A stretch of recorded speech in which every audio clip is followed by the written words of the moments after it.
ప్రభువైన యేసుక్రీస్తు నామమున మీ అందరికీ వందనాలు. సియోనులో నుండి వాక్కు, వర్డ్ ఫ్రమ్ జయోన్. నేటి దినము సియోనులో నుండి దేవుడు తన పరిశుద్ధమైన వాక్కును మనకు అనుగ్రహించనయున్నాడు. దానిని మనము ధ్యానించుకుందాం. ముందుగా నేటి దిన వాగ్దానం మత్తయి సువార్త 11వ అధ్యాయం 28వ వచనం.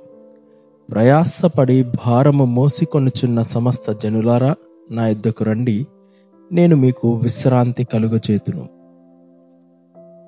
యేసుక్రీస్తు ప్రభువారు సకల మానవాళికి ఇస్తున్నటువంటి ఒక గొప్ప పిలుపు ఇది కదా. నేను మీకు విశ్రాంతి కలుగచేతును అని చెప్తున్నాడు. అవునా?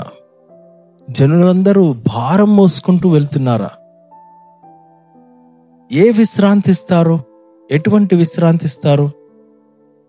అంతేకాదు, ఆయన కింద చెప్తున్నారు, నా కాడి ఎత్తుకొని నా యొద్ద నేర్చుకునండి, అప్పుడు మీ ప్రాణములకు విశ్రాంతి దొరుకును. 29వ వచనం. నేను సాత్వికుడను, దీన మనసు గలవాడను గనుక మీ మీద నా కాడి ఎత్తుకొని నా యొద్ద నేర్చుకునండి, అప్పుడు మీ ప్రాణములకు విశ్రాంతి దొరుకును. ఆయన సాత్వికుడంట, దీన మనస్కుడంట. ఆయన యుద్ధ ఆయన కాడినెత్తుకొని ఆయన యుద్ధ మనం నేర్చుకుంటే అప్పుడు మన ప్రాణములకు విశ్రాంతి కలుగుతుంది. అలాగున ఆయన దగ్గర నేర్చుకోవడానికి ఆయన యుద్ధకు రండి అని ఆయన సెలవిస్తున్నారు. ఆయన యుద్ధకు వచ్చి ఏం నేర్చుకోవాలి? నేర్చుకుంటే విశ్రాంతి కలుగుతుందా? ఎలాగేది? ఒకసారి ఆలోచిద్దాం. దీని గురించి నేను మీకు వివరించే ప్రయత్నం చేస్తా. ఒక యజమానికి ఒక పెద్ద ఎస్టేట్ ఉంది. ఆ ఎస్టేట్లో చాలా కార్లు ఉన్నాయి. ఆ కార్లు ఎప్పుడో పాత రకంవి. అవి ఏ కంపెనీవో లేదా ఎలాంటి కార్లో ఎవరికి తెలీదు. చాలా కార్లు ఉన్నాయి. అక్కడ ఉన్నటువంటి పనివారు ప్రతిరోజు వాటిని బయటికి తీసి వాటిని మరలా క్లీన్ చేసి శుభ్రం చేసి లోపల పెట్టేవారు. దాన్ని ఎలా డ్రైవ్ చేయాలో ఎవరికి అర్థమయ్యేది కాదు. అవేవో కొత్త రకంగా ఉండేవి. అయితే వాటిని ఎవరికి ఎలా నడపాలో తెలియకపోయిన కారణాన్ని బట్టి ప్రతిరోజు కొంతమంది పని వాళ్ళే ఒక్కొక్క కార్ని త్రోస్తూ ఎంతో ప్రయాసపడుతూ వాటిని చేస్తుండేవారు. అలా చేసి చేసి విసుగొచ్చేసేది. అయితే ఆ ఎస్టేట్ అంతటికి ఓనర్ చాలా ముసలాయన, పెద్ద ఆయన. ఆయన ఒక గదిలోనే ఉండేవాడు. ఆయన దగ్గరికి ఎవరు వెళ్ళాలన్నా భయపడుతూ ఉండేవారు. అమ్మో, పెద్ద ఓనర్ కదా, ఏమంటాడో అని.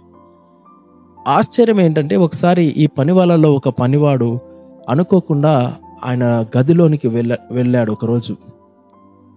ఆ గదిలోకి వెళ్ళగానే ఈయన అనుకున్నంత కఠినంగా ఆ ఓనర్ గారు లేరు. చాలా మంచిగా ఒక స్నేహితుల్లాగా, రా లోపలికి రా బాబు అనేది ఆహ్వానించాడు. తనతో మాట్లాడాడు. తనకు చాలా ఆశ్చర్యం వేసింది. అప్పుడు ఈ పనివాడు అడిగాడు, సార్ ఏంటి సార్ మీ ఎస్టేట్లో ఉన్న ఈ కార్లు ఏంటి? అసలు ఎవరికి అంతు పట్టట్లేదు, చాలా ప్రయాస అయిపోతుంది అంటే ఆయన అన్నాడు, ఇంతేనా? మీకు విషయం తెలుసా? ఆ కార్లను తయారు చేసింది నేనే కొత్త రకంగా వాటిని చేశాను. అనేక కార్లు ఇక్కడే ఉండిపోయినాయి. వాటిని ఆపరేట్ చేయడం మీకు రావట్లేదా? ఇదిగో ఆ కార్ సీట్ దగ్గర ఒక లివర్ ఉంటుంది. దాన్ని మీరు పుల్ చేస్తే, దాన్ని మీరు లాగినట్లయితే చాలా సులువుగా కార్ ఆన్ అయిపోద్ది కదా. నన్ను అడిగితే నేను చెప్పిండేవాడిని కదా అన్నాడు. పనివాడన్నాడు, సార్ ఎవరికైనా మీ దగ్గర రావాలంటే భయం సార్, అందుకే ఎవరు రాలేదు. అయినా మీరు చెప్పిన ఈ మాట నేను ఒకసారి ప్రయత్నించి చూస్తాను అని మరుసటి రోజు వెళ్ళి ఆ కార్ని ఆ సార్ గారు చెప్పినట్లుగానే ఆన్ చేసే ప్రయత్నం చేశాడు. చాలా సులువుగా ఆన్ అయిపోయింది. ఈజీగా దాన్ని నడిపాడు. మిగిలిన పని వారికి అర్థం కాలేదు. అరే ఏంట్రా, ఎలా తెలిసిందిరా నీకు ఈ టెక్నిక్ అన్నాడు.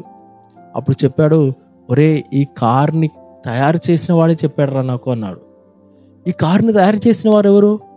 ఇంకెవరో కాదు, మన ఓనరే. ఓనర్ గారి దగ్గరికి నువ్వు వెళ్ళావా? ఆయన నిన్నేమనలేదా? ఒరే, మనం అనుకున్నట్లు ఆయన చాలా గర్వంగానో చాలా కఠినంగానో ఉన్న వ్యక్తి కాదురా, చాలా మంచి వ్యక్తి. నేను వెళ్ళాను, పదండి అని అందరినీ తీసుకెళ్ళాడు. వారందరినీ కూర్చోబెట్టి ఆ ఓనర్ గారు కారు గురించి అనేక విషయాలు తెలియపరిచారు. అప్పటి నుంచి ఆ కార్లను వాళ్ళు తీసి దాన్ని నడపడము, దాన్ని మరలా క్లీన్ చేసి పెట్టడం, ఇవన్నీ సులువైపోయాయి. ఈ కథలో నుంచి మనం నేర్చుకోగలిగిన ఒక పాఠం ఏంటంటే, మన జీవితము కూడా దేవుడు సృష్టించిన దేవుడు సృష్టించింది. ఈ జీవితం మనల్ని ఆయనే సృష్టించాడు. అయితే ఈ జీవితాన్ని ఎలా నడుపుకోవాలో తెలియక ప్రతి ఒక్కరూ భారమైపోతుంది. కొంతమంది ఈ జీవిత భారాన్ని మోయలేక వారి జీవితాన్ని అర్ధాంతరంగా ముగిచ్చేస్తున్నారు. అంత కష్టం ఎందుకు? దేవుడు అంటున్నాడు, నా యొద్దకు రండి, మీ జీవితాన్ని ఎలాగ సంతోషంగా అనుభవించగలరో, ఎలాగ మీ జీవిత పరమార్థాన్ని నెరవేర్చగలరో నేను మీకు తెలియచెప్తా. ఎందుకు? మిమ్మల్ని సృష్టించిన వాడిని నేనే కదా. అందుకే ఆయన అంటున్నాడు, కొంతమంది అమ్మో ఈ సృష్టిని చేశాడంటే ఆయన ఏదో గొప్ప సూపర్ పవర్, ఆయన దగ్గరికి రానిస్తాడో లేదో. లేదండి, ఆయన చెప్తున్నాడు, నేను సాత్వికుడను, దీన మనస్సు గలవాడను, నా యొద్దకు వచ్చి నేర్చుకోండి. ఏం నేర్చుకోవాలి? నీ జీవితాన్ని ఎలా జీవించాలో నేర్చుకో, ఎలాగ సంతోషించాలో నేర్చుకో, ఎలాగ పవిత్రంగా బ్రతకాలో నేర్చుకో, ఎలాగ దేవుడు నీ కోసం ఏర్పాటు చేసిన ఆనందాన్ని అనుభవించాలో నేర్చుకో, ఎలాగ పరలోక రాజ్యాన్ని స్వతంత్రించుకోవాలో నేర్చుకో. ఆయన యొద్దకు వచ్చి నువ్వు నేర్చుకుని వాడువైతే నీ ప్రాణమునకు తప్పక విశ్రాంతి దొరుకుతుంది. ఎంతో మంది ఆత్మహత్యలతో జీవితాన్ని అర్ధాంతరంగా ముగించుకుంటున్నారే. యేసు ప్రభు వారందరికీ ఈరోజు ఇస్తున్న ఒక గొప్ప పిలుపు ఏంటి తెలుసా? నా యొద్ద నేర్చుకోండి. ఇప్పటి వరకు యేసు ప్రభు తెలీదా?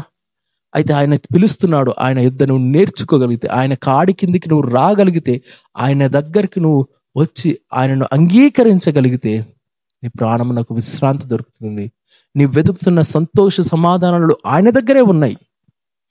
నీ జీవితము సులువైపోతుంది. చుట్టూ పరిస్థితులు వ్యతిరేకమైనా సరే నీ జీవితము సులువుగా సంతోషభరితంగా మార్చగలిగిన శక్తి కలిగిన వాడు. దానికోసం ఆయన ప్రాణమే పెట్టాడు. ఇప్పటికే యేసుప్రభుని నమ్మావు, కానీ విశ్రాంతి లేక ఎందుకున్నావో తెలుసా? అనుదినం ఆయన దగ్గర నేర్చుకోవట్లేదేమో. ఈరోజు నేను ఈ జీవితాన్ని ఎలా జీవించాలి ప్రభువాన్ని నేర్చుకోవట్లేదేమో. ఆయన కాడి కింద నువ్వు నేర్చుకోగలిగితే నీ ప్రాణమునకు విశ్రాంతి దొరుకుతుంది. అట్టి రీతిగా మనం నేర్చుకుని వారమై విశ్రాంతి పొందుదాం. ప్రార్థన. స్తుతులకు పాత్రుడా యేసయ్యా, నాయన మా కొరకు నీవు ఇంత శ్రేష్టమైన విశ్రాంతిని, సంతోష సమాధానాలను ఉంచావు. మా జీవితం ఎలా జీవించాలో ఒక చక్కటి గైడ్ని, బైబిల్ని కూడా మాకు ఇచ్చావు. అయితే మేము అనుదినము దాని యుద్ధకు రాక, మా ప్రాణములకు విశ్రాంతి పొందక ఇంకను భారము మోస్తున్నాం. ఈ జీవితం భారమండి అని చెప్తున్నాం, ఈ జీవితం కఠినమండి అని చెబుతున్నాం. ప్రభువా ఆ పనివారిలాగానే మీ దగ్గరికి వచ్చి నేర్చుకోవడానికి, మా జీవితానికి విశ్రాంతి పొందడానికి కృప చూపించమని యేసునామమున ప్రార్థిస్తున్నాం తండ్రి. ఆమేన్. సియోనులో నుండి దేవుడు మనందరి ప్రాణములను ఆదరించునుగాక. ఆమేన్. వందనాలు.